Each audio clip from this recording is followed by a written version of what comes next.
Olá, bom dia. Hoje estou aqui para nós falarmos um pouco sobre a história da redenção, porque uma pergunta que talvez paira no ar para muitas pessoas é: por que que é assim? Por que que Deus fez tudo isso e colocou o ser humano aqui? E hoje todos nós sabemos que nós vivemos num mundo difícil.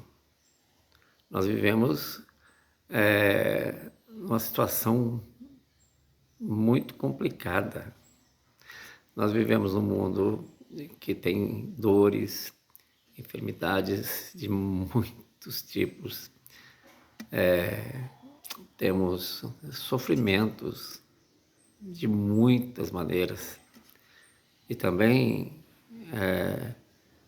assim, tragédias, a maldade no coração do ser humano, né? Pessoas maldosas que levantam de manhã pensando já em fazer mal para outra pessoa, como se não bastasse já o mal que sobrevém naturalmente.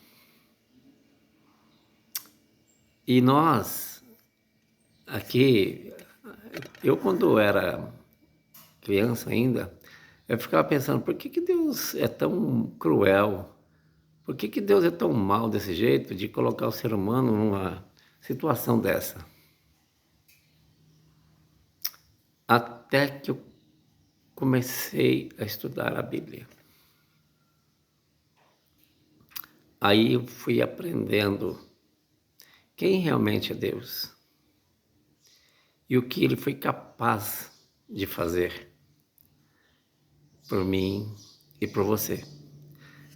Então, olhando a história da redenção, nós já sabemos que Deus fez um lugar maravilhoso para ser o berço da humanidade. Colocou o homem num jardim para cuidar, capacitou o ser humano de vida eterna. O homem não foi feito para morrer. O ser humano não foi feito para morrer.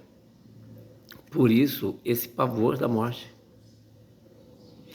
Porque nós fomos criados eterno, nós fomos feitos para viver a eternidade.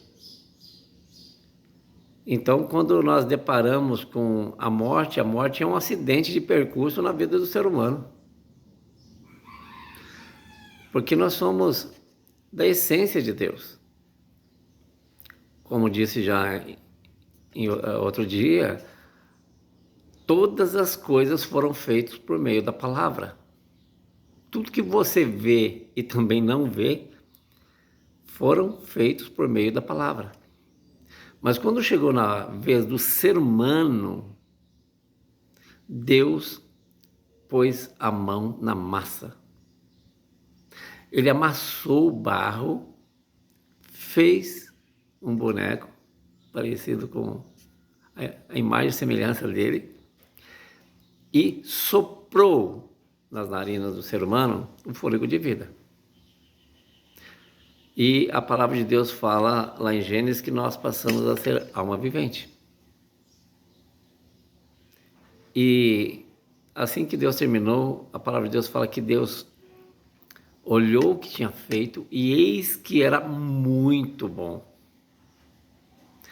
Você já imaginou você de vida eterna sem se preocupar com doença, sem se preocupar com tristeza, sem se preocupar com lágrimas, sem se preocupar com dores, sem se preocupar com essas coisas que nos afligem e viver eternamente sem medo da morte? Já pensou nisso? Você já parou para pensar nisso? Pois é. Pois é.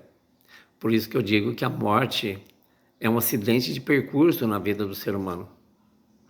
Porque a partir do momento que Deus criou o homem, e o homem estava muito bem no Éden, a capacidade de raciocínio do homem era 100%. Hoje a ciência já está comprovado cientificamente que nós usamos uma fração da nossa capacidade de raciocínio. Mas imagina um homem com 100% da sua capacidade de raciocínio. Adão era super inteligente. Adão era mega inteligente. Até o dia que o ser humano entregou o poder que tinha na mão, porque Deus criou o homem e falou assim, olha, você vai dominar sobre todas as coisas. Você vai ter o domínio de todas as coisas. Um homem legal, muito bom, isso é. E dominou. Até o dia que Satanás, que já tinha sido expulso do céu, junto com milhares de anjos, por se rebelar contra o Altíssimo e querer sentar no trono do Altíssimo e ser igual a Deus. Deu a sugestão para a mulher, para ela comer do fruto daquela árvore que Deus tinha ordenado. Você pode comer de tudo, mas dessa árvore não come não. Porque o dia que você comer dela, você vai morrer. Até então o homem não tinha nem ideia o que era morrer.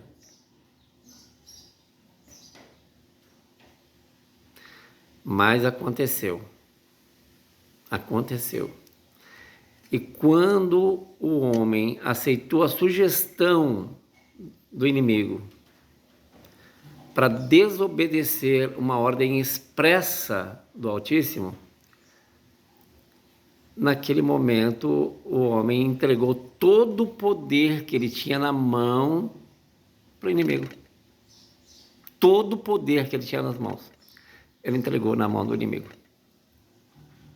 Ou seja, Deus me deu esse poder, mas eu estou dando para você agora. Lembra na tentação de Jesus que o diabo falou para ele, ó, tá vendo esses reinos do mundo aqui? Tá vendo tudo isso aqui? Tudo isso foi me dado. Isso foi me dado. Eu governo sobre tudo isso. E eu dou a você se você prostrar aos meus pés e me adorar. Aí as pessoas perguntam, mas de onde que ele arrumou isso? Por que ele é o todo-poderoso aqui? Porque foi dado a ele. Adão passou a autoridade que Deus tinha dado para ele ao diabo. Que tem vários nomes. É Lúcifer, diabo, Satanás, a serpente, dragão. Esses são os nomes dados a ele. Que antes era um anjo de luz. E se tornou tudo isso. Agora, veja bem, o homem passou toda essa autoridade para o inimigo, pecou contra o Altíssimo.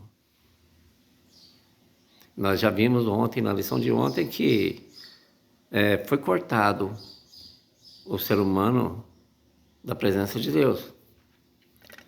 Porque Deus não compactua com o pecado. Tanto é que nenhum pecado vai entrar no céu. Nenhum pecado vai entrar no céu.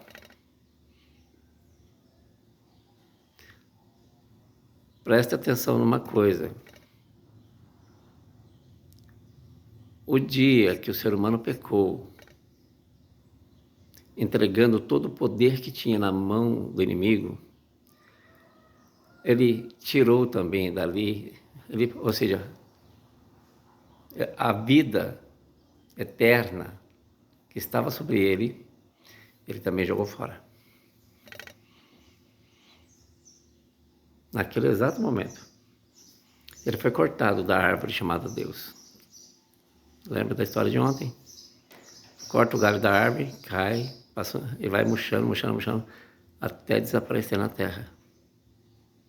Adão não morreu instantaneamente, fisicamente, mas já começou a envelhecer. A gente não tem ideia quantos anos Adão e Eva viveram no paraíso. Mas talvez muito tempo. Sem doenças, sem dores, sem tristezas.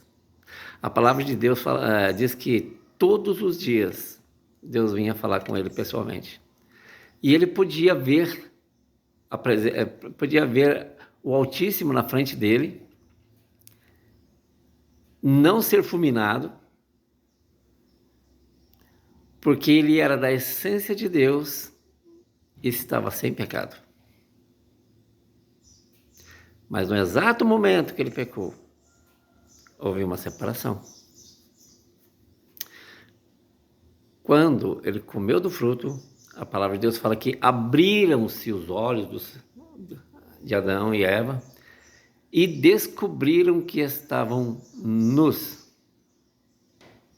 Quando aconteceu isso, Adão já correu e foi fazer uma veste para ele e para Eva. Não, agora você está mostrando sua vergonha aí. Vamos cobrir esse negócio. Da onde surgiu isso? Porque antes eles não tinham isso. A malícia, a maldade entrou no coração humano. Isso é triste. Isso é triste. Quando Deus veio para falar com eles, como ele fazia todos os dias, Deus perguntou a Adão: onde estás? Ah, Senhor, eu ouvi a tua voz e me escondi, porque eu estava nu. Deus falou assim: mas como é? Quem te falou que você estava nu? Você comeu do fruto que eu falei para você não comer? Ah, a mulher que o Senhor fez para mim me deu e comi.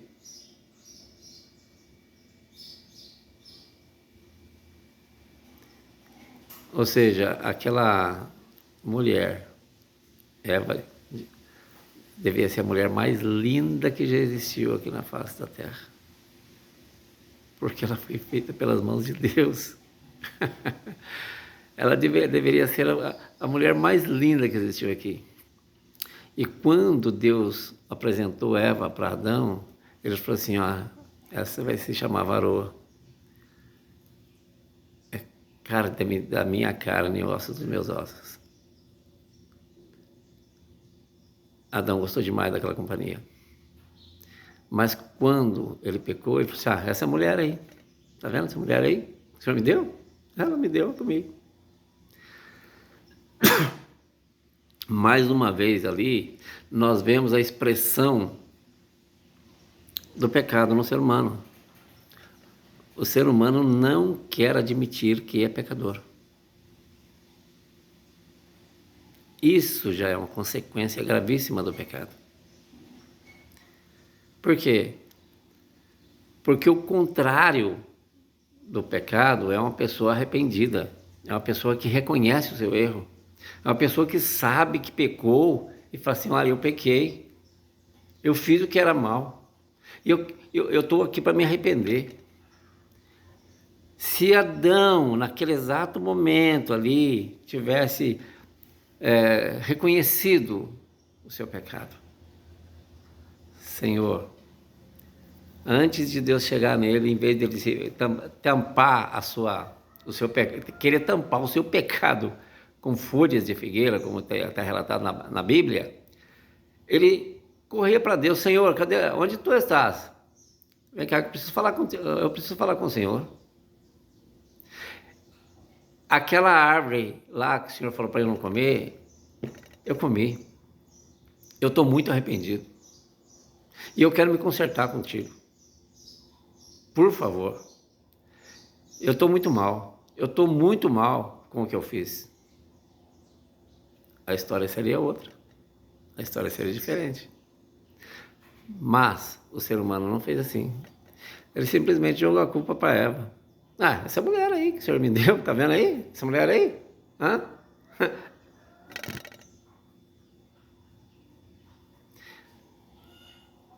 Naquele exato momento ali, Deus falou assim: olha, já que você me desobedeceu, maldita será a terra por tua causa. Então, quando você vê as coisas que nos envolvem aqui, da natureza e tudo mais, afetando o ser humano, não reclama não, porque nós somos culpados.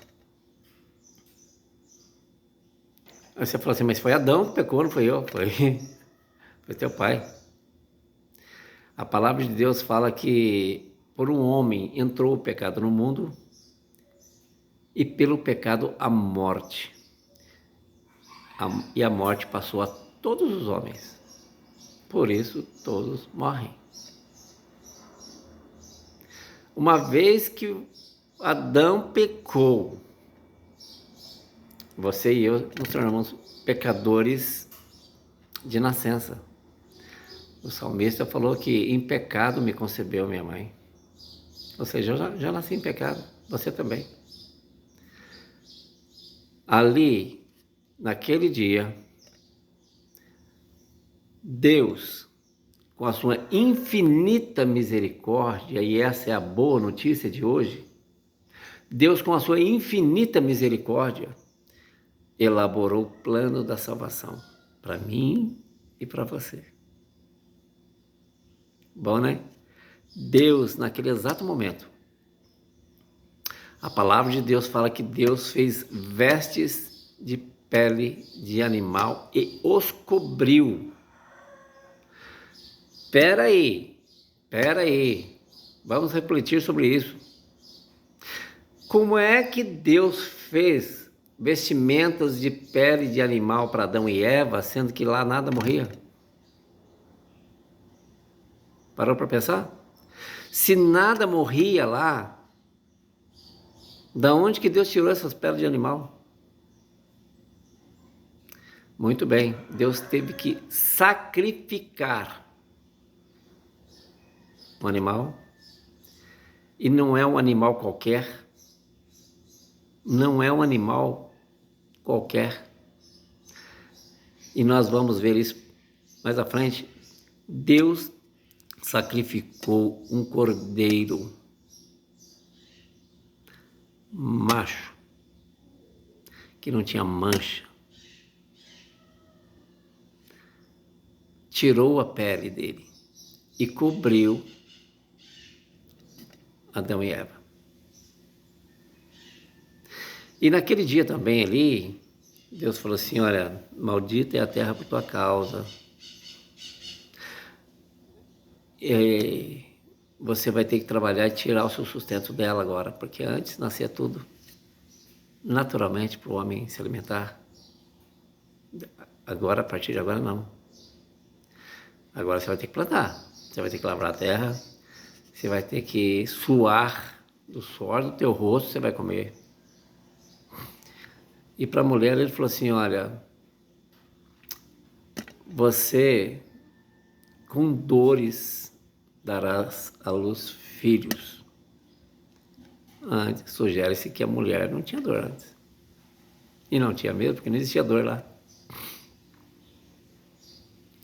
O teu desejo será para o teu marido, ou seja, antes Eva era livre, agora ela teria que ser submissa ao homem. E falou para a mulher assim, olha, você vai ser submissa e dar a luz com dores. Falou para a serpente, olha, a partir de agora você vai rastejar e comer o pó da terra, porque supõe-se que a serpente não era do formato que é, mas como foi incorporado nela o inimigo, ela também recebeu uma sentença. Não tenho ideia de que formato era a serpente, e também não me interessa. Isso não é importante aqui agora. Mas o importante é que ali, falando com a mulher, Deus fez uma promessa. E a promessa lá, que está registrada em Gênesis, no capítulo 3, versículo 15, está escrito que da semente da mulher nasceria um que esmagaria a cabeça da serpente, que é não a cobra que você conhece, mas se referindo a Satanás, ao diabo, ao dragão, e a Bíblia chama de serpente também. Então, naquele exato momento, Deus elaborou plano para resgatar você e a mim da condenação eterna, da morte eterna. Então nós temos hoje a liberdade para herdar a vida eterna. Sabe aquela vida eterna que Deus deu a Adão? Ele está querendo dar a você. Ele está te oferecendo hoje a vida eterna. E foi através do sacrifício do seu próprio filho. Por que é que Deus sacrificou um animal lá no paraíso? Porque determinou que o pecado seria purificado com derramamento de sangue. E foi assim que Deus fez com Adão e Eva. Ele sacrificou um cordeiro lá para expiar o pecado de Adão e Eva, porque senão eles iam morrer também fisicamente ali mesmo. Ia ser apagado. Não existiria o ser humano. Mas ali Deus elaborou o plano da salvação, que eu estou falando para você hoje. É por isso que a palavra de Deus fala assim, ó, creia no Senhor Jesus Cristo e seja salvo. Porque o Cristo é o Cordeiro de Deus que veio ao mundo para te dar a salvação. Se você vê a história de Israel todinha ali, você vai ver que em todo o ritual ali no templo era sacrificado um cordeiro para tirar o pecado do ser humano que levava o cordeiro ali. Por que tinha que ser um cordeiro? Porque é o que foi determinado por Deus. Porque esse cordeiro simbolizava a pessoa do seu filho que um dia ia vir. Quando Jesus chegou na beira do Jordão, que João Batista estava ali batizando, João Batista olhou para Jesus e falou assim, ó, eis ali o Cordeiro de Deus que tira o pecado do mundo. Antes, cada cordeiro que era levado para o sacerdote sacrificar, tirava o pecado da pessoa, porque a pessoa tinha que confessar o pecado dela na cabeça do animal e degolar o animal. Para as pessoas entenderem que o pecado dela custa, que o pecado dela custa para Deus. Ou seja, não é de qualquer jeito que as pessoas vão entrar no céu, não. Não é de qualquer forma que você vai chegar lá e vai entrando assim, eu estou aqui. Eu fui bonzinho, eu dei esmolas, eu fiz... eu evitei de fazer todas as coisas de errado. Só fiz coisa boa na terra, então eu tenho direito de entrar no céu. Jesus falou assim, eu sou a verdade, o caminho, a verdade e a vida. Eu sou o caminho, a verdade e a vida. Ninguém vai ao Pai senão por mim. E Maria? Ela não te leva para o céu. Nenhum outro santo te leva para o céu. Ninguém, o pastor da igreja não te leva para o céu. O padre também não te leva para o céu. Nem o Papa não leva. Quem vai te levar para o céu é o Senhor Jesus. Se você crer na expiação que Ele fez por você lá na cruz, derramando o seu sangue. Lembra do sangue? Lembra do sangue? Através do sangue do Senhor Jesus, nós somos purificados. É só crer. É só acreditar. Lembra-se disso. Isso depende da sua vida eterna ao lado do Senhor ou a sua vida eterna longe do Senhor. Que Deus te abençoe.